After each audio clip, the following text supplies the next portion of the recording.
सभी छात्रों को यहाँ पे जो है स्प्लिट एसी के आउटडोर के अंदर कितने पार्ट्स लगे होते हैं उन सभी पार्ट्स के बारे में जानकारी देते हैं कि इसमें कौन कौन से पार्ट्स होते हैं और कौन कौन से पार्ट कैसे कार्य करते हैं। उन सभी पार्टों के बारे में जो है छात्रों को जानकारी देते हैं। अब ये सामने से हट जाएगा, इसको हटाइए। और इधर भी जो स्क्रू है पीछे के साइड में जितने भी स्क्रू लगे हुए हैं उन सारे स्क्रू को खोल दीजिए।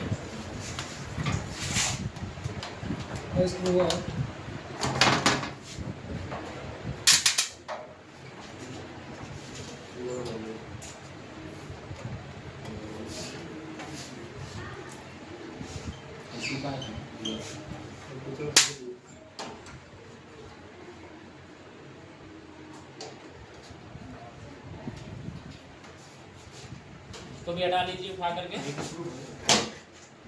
आराम से उतार देखिए, वहाँ भी फंसा हुआ है, तार को हटा दीजिए, उसको किनारे रख दीजिए। अब देखिए आप लोग इधर ध्यान से देखिए, आप लोगों को पहले ही हम कंप्रेसर के डिज़ाइन के बारे में पढ़ाए हुए हैं।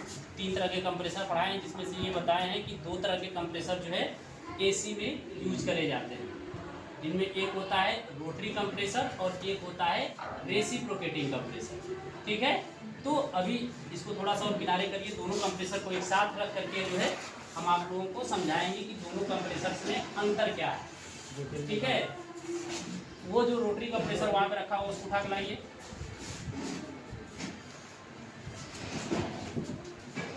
बीच बीच में आप जो है कट कर लिया करिएगा, समझ में तो। तरह के जो कंप्रेसर हैं ये 1.5 टन का है और ये 2 टन का है। ठीक है, 1.5 टन में भी अगर रेसिप्रोकेटिंग कंप्रेसर आएगा तो लगभग इसी आकार का आएगा। ये रेसिप्रोकेटिंग कंप्रेसर है और ये रोटरी कंप्रेसर है। इन दोनों के डिजाइन में अंतर क्या है, हमने पहले ही बताया है कि रोटरी कंप्रेसर का डिस्चार्ज जो है इसके सर के ऊपर होता है और सक्शन जो है साइड में दिया रहता है। इससे ये रोटरी कंप्रेसर में केवल 2 ही पाइपें होती है। रेसिप्रोकेटिंग कंप्रेसर भी है, देखिए इसमें 3 पाइपें निकली हुई हैं। ये जो है इसका डिस्चार्ज नीचे की तरफ दे रखा है, ये डिस्चार्ज लाइन है इसका।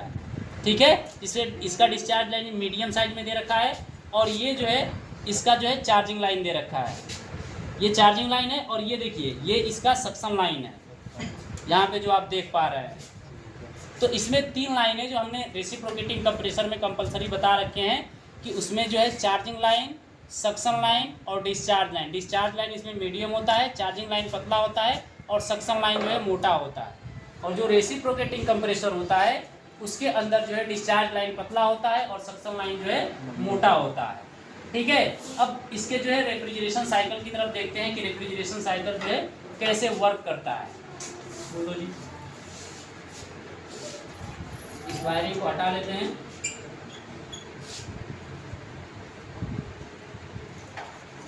नहीं समझ रहे हो, बताते हैं कि ये कंप्रेसर वर्क कैसे करता है, इसमें टोटल सिस्टम कैसे जुड़ा होता है। आप लोग इस कंप्रेसर को देखेंगे तो आप लोग देख पाएंगे कि यहाँ पे जो है इसका डिस्चार्ज लाइन है।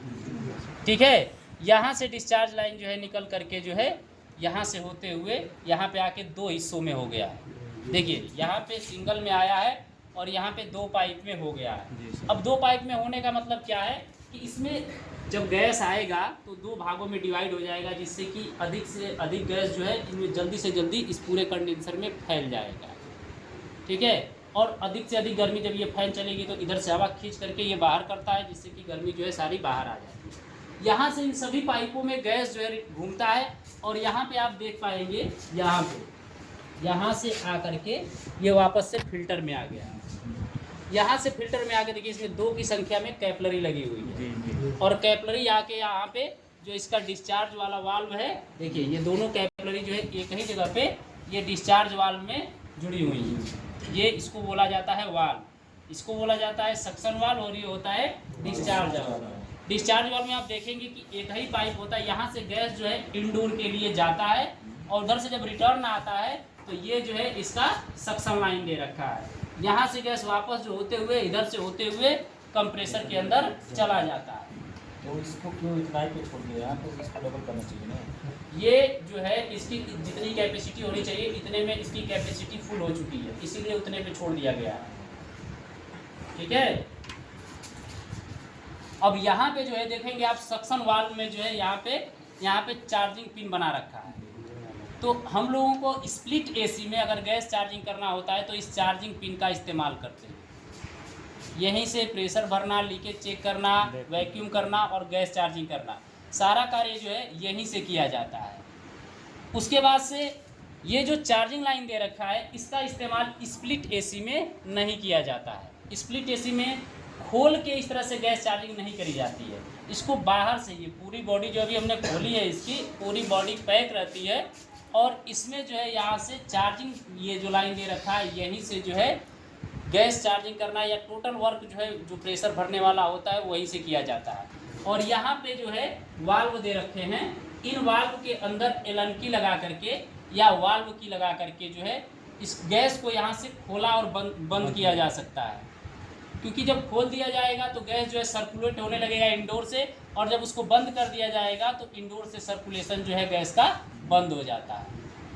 ठीक है, पूरा रेफ्रिजरेशन साइकिल जो है इसके अंदर ही दिया रहता है। इंडोर में केवल यहाँ से पाइप से गैस जाता है और रिटर्न आता है। बाकी आजकल के जितने भी ये सिस्टम आ रहे हैं स्प्लिट एसी के, टोटल सिस्टम इसके अंदर लगा हुआ है। रेफ्रिजरेशन साइकिल का टोटल सिस्टम इसी के अंदर लगा होता है। केवल इंडोर में पाइप गई रहती है, वहाँ पे कॉइल होता है, कॉइल में गैस घूमता है फिर रिटर्न चला आता है। वहाँ पे न तो कोई इस तरह का कंप्रेसर के जैसा जिसे कि कहा जाए कि कंट्रोल्स डिवाइस नहीं लगा होता है। जैसे कि इसमें कैपिलरी इसी में दे रखा है, फिल्टर इसी में दे रखा है, कंप्रेसर यहीं पे दे रखा है, वाल यहीं पे दे रखा है। इंडोर में कुछ नहीं होता। इंडोर में केवल कॉइल और पाइप का कनेक्टिंग जो होता है किया जाता है। बस इतना ही होता है पूरे रेफ्रिजरेशन साइकिल में। तो ये पूरे आउटडोर की बनावट है, जिसमें ये पार्ट जो है कंडेंसर पार्ट कहलाता है। ठीक है, ये कंप्रेसर है, ये कंडेंसर है, और यहाँ पे लगा हुआ है फिल्टर, और ये लगी हुई है कैपिलरी। ये सारे सिस्टम जो है इसी के अंदर सेट कर दिए जाते हैं। पुराने समय में जो आउटडोर सिस्टम आते थे उसमें दो तरह के आते थे। कुछ में जो है फिल्टर कैपिलरी आउटडोर में ही लग जाता था, और कुछ में जो है फिल्टर कैपिलरी इंडोर में लगी होती थी। ठीक है, तो पुराने समय में जिसमें फिल्टर और कैपिलरी इंडोर में लगी होती थी उसमें एक पाइप गर्म और एक पाइप ठंडा चलता था। आजकल के जितने भी सिस्टम आ रहे हैं सब में जो है फिल्टर कैपिलरी जो है आउटडोर सिस्टम में ही लगा होता है, जिसके कारण जो है दोनों पाइप पे ठंडा जाती है। इधर से ठंडा गैस जाएगा भी और रिटर्न जो आता है वो ठंडा रहता ही है। ठीक है ना। तो जिसमें फिल्टर कैपिलरी इंडोर में लगा होता है उसमें आउटडोर से जो दो पाइपें जाती हैं, एक पाइप गर्म होता है और एक पाइप ठंडा होता है। और जो जिसमें जो है आउटडोर में ही फिल्टर कैपिलरी लग जाती हैं उनमें दोनों पाइपें ठंडी चलती हैं।